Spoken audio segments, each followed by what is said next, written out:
apa kabar? Saatnya Anda menyimak berita Palembang bersama saya Agisa Febila. Sejumlah berita menarik akan kami sajikan untuk Anda dan berikut 3 berita utama hari ini. Tim SAR kembali evakuasi 2 korban akibat robohnya jembatan Lalan di Kabupaten Musi Banyuasin. Panen raya di Desa Cahaya Maju, Kabupaten Ogan, Komering Ilir. Hasilkan 50 ton padi. Dalam setahun bisa panen 3 kali. Aneka perlombaan digelar di sejumlah sekolah di Kota Palembang dalam rangka memeriahkan peringatan Hari Kemerdekaan Republik Indonesia.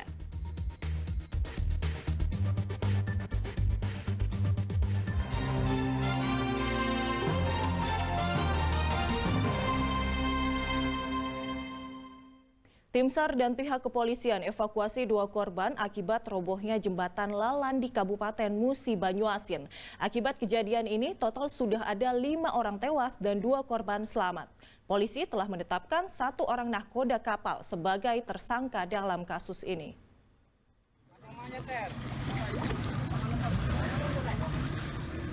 2 orang korban robohnya jembatan Lalan di Kabupaten Musi Banyuasin yang dinyatakan hilang berhasil ditemukan oleh tim SAR gabungan pada Rabu pagi.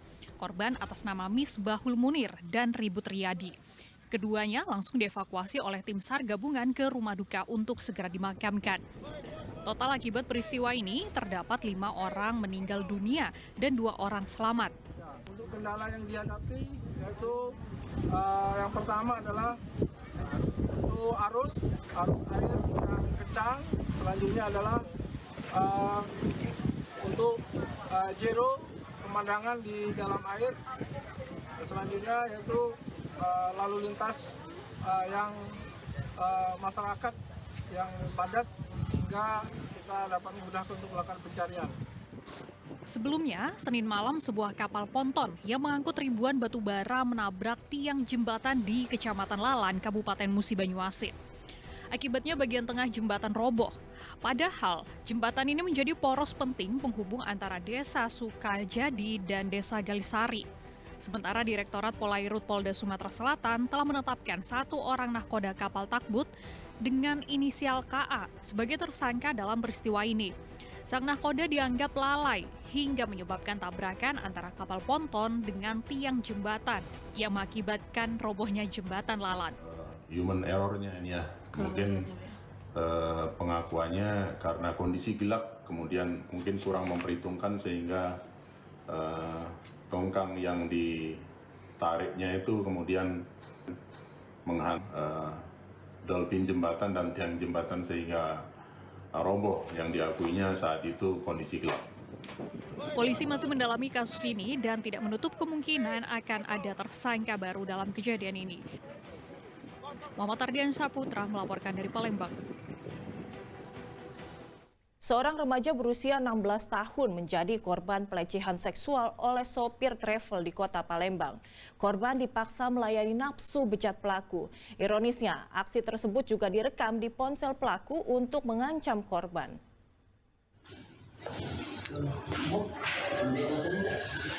Seorang gadis remaja berusia 16 tahun di Palembang telah menjadi korban pelecehan seksual oleh sopir travel berinisial VV. Pelaku merekam sendiri aksinya dengan telepon genggam miliknya. Kejadian bermula saat korban menjadi penumpang travel tujuan 4 Lawang Palembang yang disopir pelaku. Aksi tersebut terjadi pada 7 Mei yang lalu. Mengetahui korban seorang diri di dalam mobil, muncul niat buruk pelaku. Korban yang ketakutan tidak kuasa melawan keinginan pelaku. Korban pun diwakili kuasa hukumnya lalu melaporkan aksi tersebut ke Sentra Pelayanan Kepolisian Terpadu Polrestabes Palembang. Si pelaku memvideokan apa yang dilakukannya terhadap korban. Nah setelah itu dia hantar si korban pulang. Nah dan mengancam korban dengan video itu, dengan menyebarkan video. Kalau tidak ikuti apa yang saya mau, nah bakal saya sebar video ini. Hingga saat ini korban mengalami trauma mendalam, apalagi pelaku mengancam akan menyebarluaskan video asusilanya ke media sosial. Didi Irwansyah melaporkan dari Kota Palembang.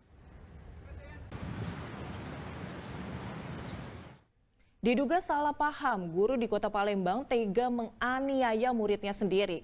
Korban dituduh akan mengintip teman-temannya yang sedang berganti pakaian. Padahal korban hanya ingin mengambil batu untuk menahan pintu kelas agar terbuka. Atas kejadian itu, orang tua korban melaporkan guru tersebut ke kantor polisi.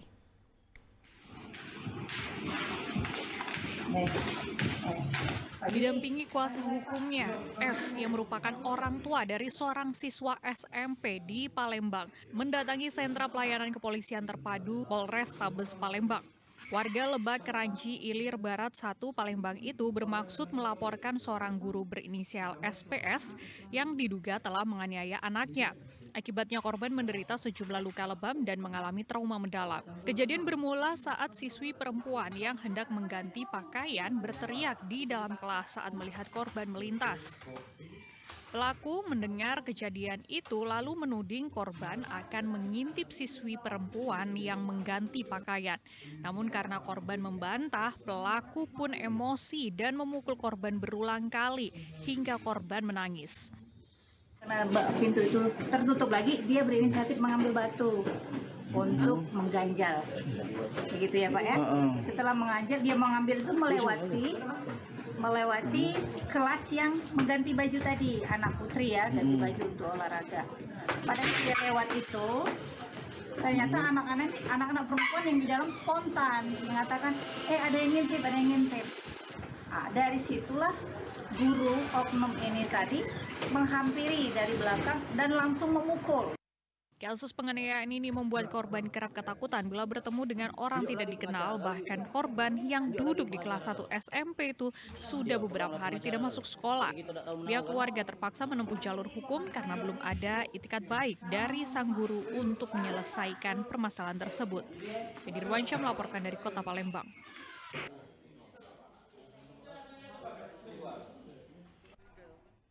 Waspadalah ketika melintas atau bersantai di kawasan Jembatan Ampera. Seorang pelaku penodongan ditangkap polisi usai beraksi di atas Jembatan Ampera Kota Palembang.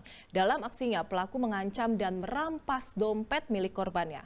Mirisnya, aksi kejahatan seperti ini sudah sering terjadi.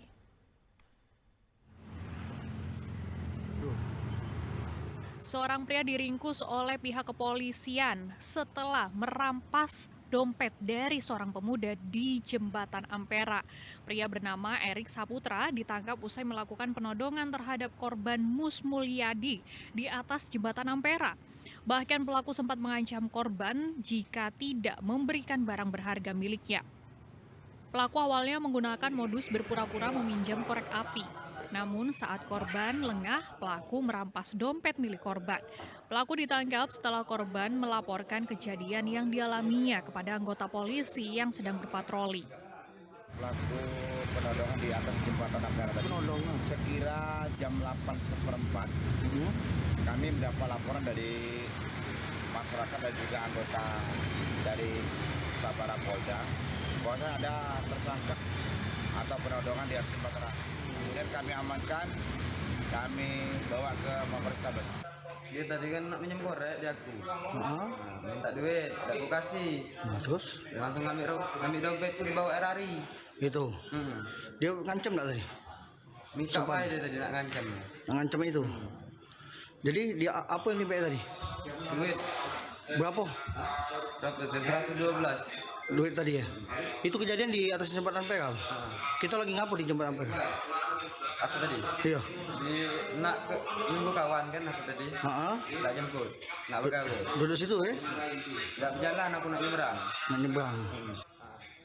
Untuk proses hukum lebih lanjut, pelaku diserahkan pada Unit Pidana Umum Satreskrim Polrestabes Palembang. Warga diimbau agar tetap waspada mengingat kejahatan jalanan di atas Jembatan Ampera mulai kembali marak. Edi Ruansyah melaporkan dari Kota Palembang.